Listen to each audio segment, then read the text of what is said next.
Turning lead into gold. The beginnings of alchemy in Egypt and the Islamic world. The first books on alchemy come from 3rd century AD Egypt, which was at the time under Roman control.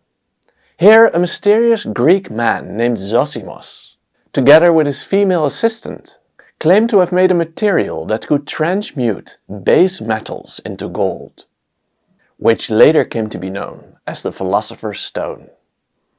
He wrote in secretive language using metaphors to supposedly hide his recipe from falling into the wrong hands. And slightly earlier there was a woman named Cleopatra the alchemist, who left us a single page of mysterious drawings. Among them the Egyptian symbol of the Ouroboros, the snake that eats its own tail, which from that point onward came to represent the alchemical work. A few centuries later, alchemy moved to the Islamic world. The greatest Islamic alchemist was Jabir ibn Hayyan, and he was so well respected that later Western writers used his Latinized name, Geber, as a pseudonym for his own texts. So we have a lot to get to. Let's start. Hey, good to see you. This is Stephan, author of In Search of the Sublime. On this World History channel, we'll trace humanity's relentless pursuit of scientific truth, moral excellence and enlightenment. You'll meet anyone from Mesopotamian astronomers and Indian yogis to Greek philosophers and Enlightenment scientists. And you'll meet them firsthand using primary sources, giving you valuable insights that transcend the surface level understanding you get on other channels. So go check it out for yourself. Let's start. Alchemy has a history going back at least to Greek-influenced Roman Egypt in the 1st century AD. Egypt was then under Roman control, but a lot of Greek scholars were still operating there. The earliest extant book on alchemy was written by the Egyptian Greek Zosimos of Panopolis, who flourished around the year 300 AD. But we know he can't be the first alchemist, since he referred to earlier works as well that have since been lost. In his book, Zosimos also gives us the earliest mention of the word chemia, or chemistry, which is likely related to the Greek word cheo, meaning to melt. To explain the release of fumes during chemical processes, Zosimos hypothesized that all matter is composed of a body, soma, and a spirit, pneuma, and the body and the spirit could be separated by fire. This body, he believed, was identical in all matter, an idea similar to Aristotle's prime matter. He also believed that all matter stripped to its core was the same. Zosimos identified this prime matter with the liquid metal mercury, an idea that would remain popular with alchemists up until the 17th century. And this is also why the Roman god Mercury came to play such a huge role in alchemy. The main goal of alchemy, according to Zosimos, was to transmute ordinary metals into gold, a process which he called chrysopoeia, or gold making. Zosimos claimed that he knew the recipe to make gold, but conveniently he was only willing to reveal his secret using very secretive language. And this became a common tactic among alchemists to avoid the fact that they actually had no idea how to effectuate a transmutation. To hide their secrets, according to Zosimos, alchemists, quote, call a single thing by many names, while they call many things by a single name.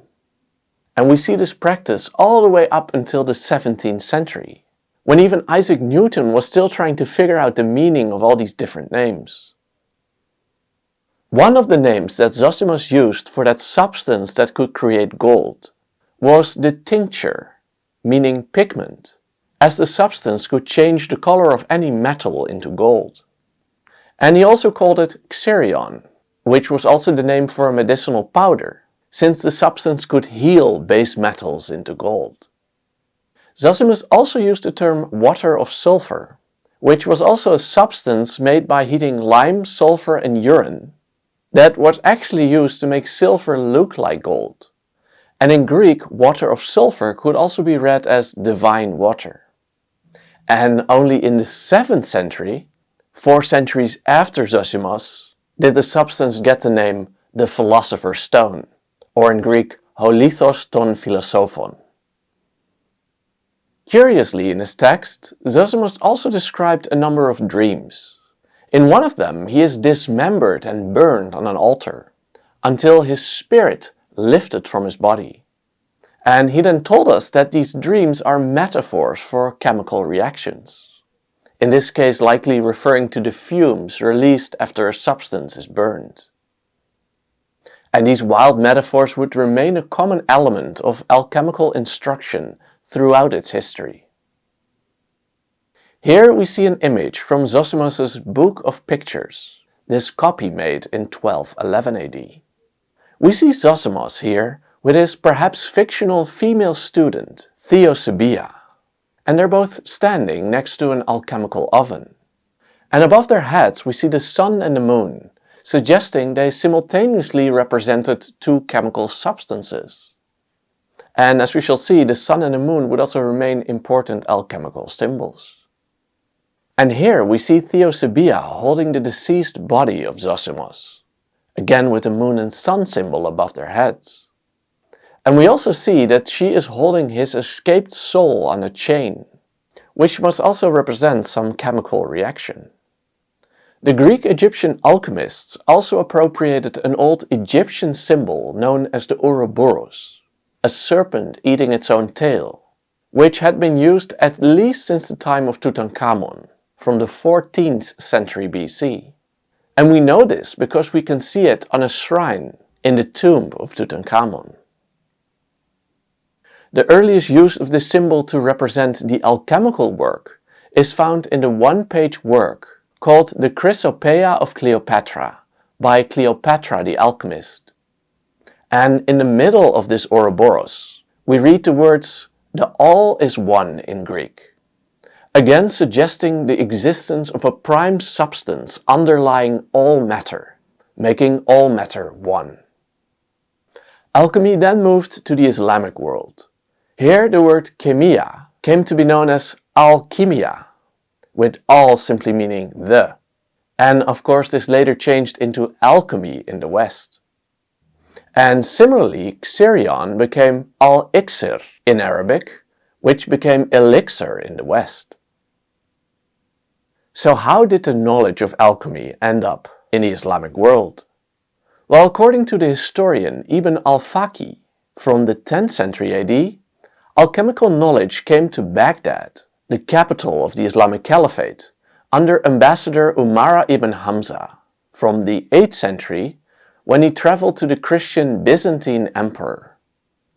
The Arabs at the time were at war with the Byzantine Empire, but at the same time they maintained contact to obtain Byzantine scientific texts. Once in its capital, Constantinople, now Istanbul, the ambassador was supposedly shown storehouses filled with bags of white and red powder. The emperor then ordered some lead to be melted with a tiny bit of the white powder, which turned the lead into silver. And then he added the red powder to molten copper, turning it into gold. And this belief in a white and red substance for the creation of silver and gold would also persist until the 17th century, when these substances were referred to as the white and the red stone. And to finish our story, when the ambassador told what happened to Caliph al-Mansur, he immediately ordered the translation of alchemical texts into Arabic. The most important alchemist of the Islamic world was Jabir ibn Hayyan. His life is traditionally dated between 720 and 800 AD, but these dates are highly uncertain. And this is in part because nearly 3,000 texts are attributed to him, actually written by different authors over various centuries. Jabir took the secrecy of Zosimos to the next level. He also coded his recipes with esoteric metaphors, in his own words, to prevent them from falling into the wrong hands. His own master, Jafar al-Sadiq, had warned him, quote, "Reveal the knowledge as you desire, but such that none have access to it, but those who are truly worthy of it. Despite all the secrecy, however, Jabir did expand our knowledge of chemistry, especially by documenting a large number of chemical reactions. And this included the discovery of aqua regia, made from a mixture of sulfuric and nitric acid. And this mixture has the power to dissolve gold. And by the way, George Gehavesi famously used this substance during the Second World War to hide gold Nobel Prize medals from the Nazis. He just dissolved them in this solution. Therefore the Nazis couldn't find them. They just left the jars in the laboratory untouched. And then after the war he retrieved the gold. Jabir was also an early proponent of experimentation, for which chemistry lends itself exceptionally well. He wrote, "The first essential in chemistry is that you should perform practical work and conduct experiments. For he who performs not practical work, nor makes experiments, will never attain to the least degree of mastery." Jabir became especially known for popularizing the mercury-sulfur theory of metals, which would remain influential for centuries to come, be it without any evidence. Jabir had read about the theory in a 9th century Arabic text called The Book of the Secret of Creation, which was written by an author using the pseudonym Balinus, which in reality was a 1st century Greek philosopher. The basis of this theory went back to Aristotle, who claimed that two exhalations emanate from the center of the earth, one being dry and smoky and the other being wet and steamy. And underground, he believed, these exhalations condense, producing the various metals. Pseudo-Balinus claimed that mercury was related to the moist exhalation and sulfur to the smoky exhalation, and that different combinations of mercury and sulfur would therefore create the various metals, and just the right combination would produce gold. And since this process was believed to occur naturally in the ground, in the earth, for we can find all these metals there, it seemed only reasonable to assume that it could be replicated in the lab.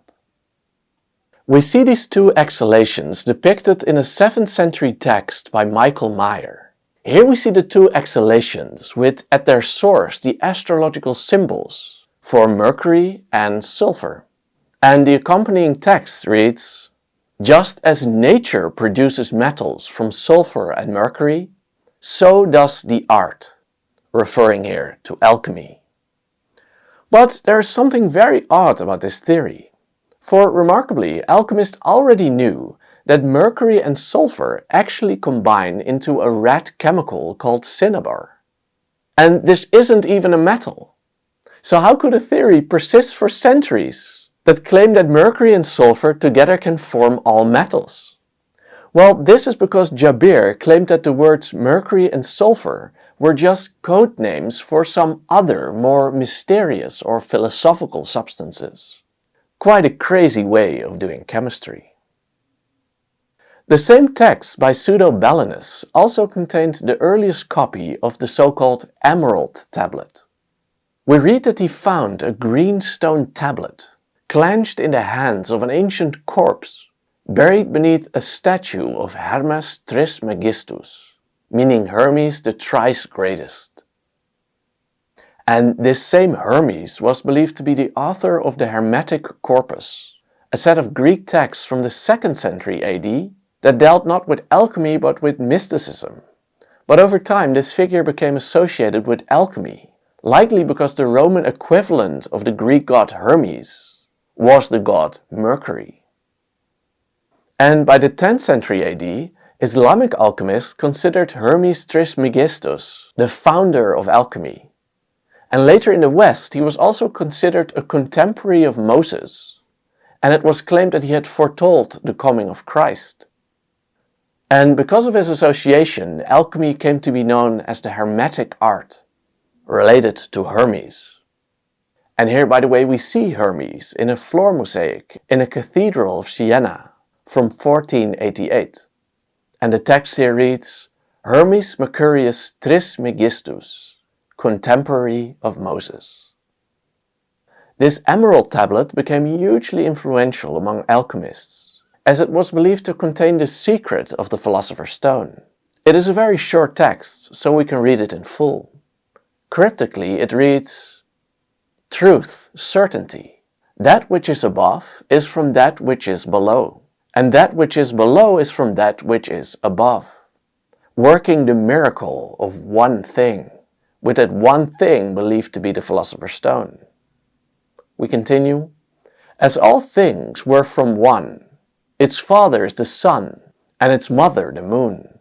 The earth carried it in her belly, and the wind nourished it in her belly, as earth which shall become fire.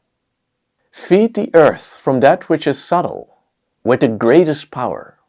It ascends from the earth to the heaven, and becomes ruler over that which is above and that which is below."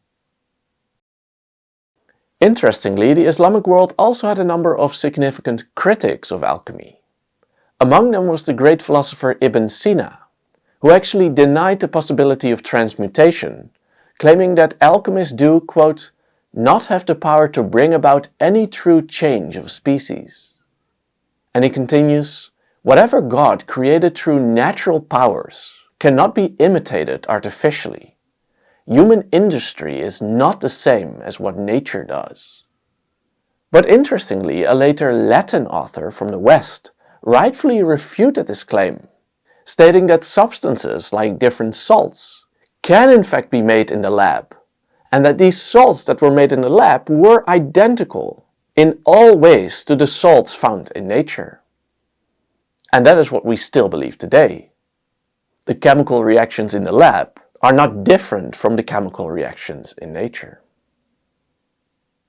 The Arabic sources also give us the first stories about charlatan alchemists, who used tricks to pretend to make gold. They, for instance, put false bottoms in their crucibles, or they hid gold in hollow implements.